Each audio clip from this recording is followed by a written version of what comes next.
डावखरे यांनी ही जी लक्षवेधी लावलेली आहे.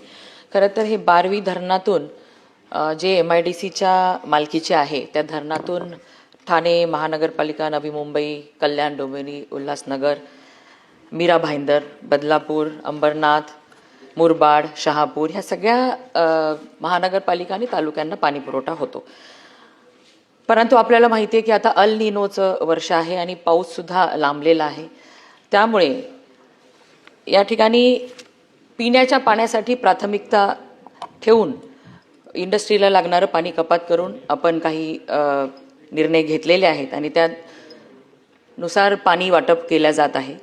आणि आपण जो विषय या ठिकाणी की वाढतं शहरीकरण ह्याच्यावरती उपाययोजना की यापुढे सुद्धा पाण्याची कमतरता येऊ नये, तर निश्चितच पिण्याचं पाणी ही प्राथमिकता धरून आणि आपण जसं सांगितलं की ह्या लक्षवेधीवरती फक्त पाणी पुरवठा विभागच नाही तर नगर विकास विभाग, जलसंपदा विभाग ह्या सर्वांची एकत्रित बैठक घेऊन कशा पद्धतीने वाढती जे शहरीकरण होत आहे ह्या शहरीकरणाचा आणि ज्या पद्धतीने पंतप्रधान नरेंद्र मोदीजींच्या माध्यमातून आज जल जीवन मिशन की शहरी प्रत्येक व्यक्तीला 135 लिटर पाणी हे दिवसा आपल्याला देण्याचं ठरवलेलं आहे. त्या दृष्टीने उपाययोजना करण्यासाठी सर्व विभाग एकत्रित अशी एक बैठक लावण्यात येईल.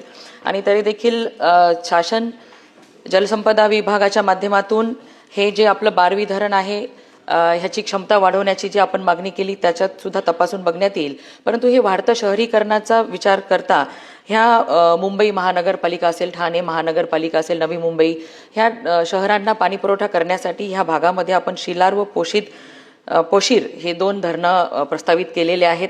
आणखीनही जशी मागणी वाढेल, जशी लोकसंख्या वाढेल त्या दृष्टीने जलसंपदा विभागाच्या माध्यमातून पिण्याच्या पाणी आणि पाणी इंडस्ट्रीयलसाठी जे पाणी वापरासाठी लागतं त्यासाठी पाण्याची क्षमता वाढवण्याचा निर्णय शासन त्याच्यावरती निर्णय करत आहे. आणि येणाऱ्या दिवसांमध्ये ह्याच्यावरती काय काय कारवाई होईल हे आपल्या सर्वांना कळवण्यात येईल.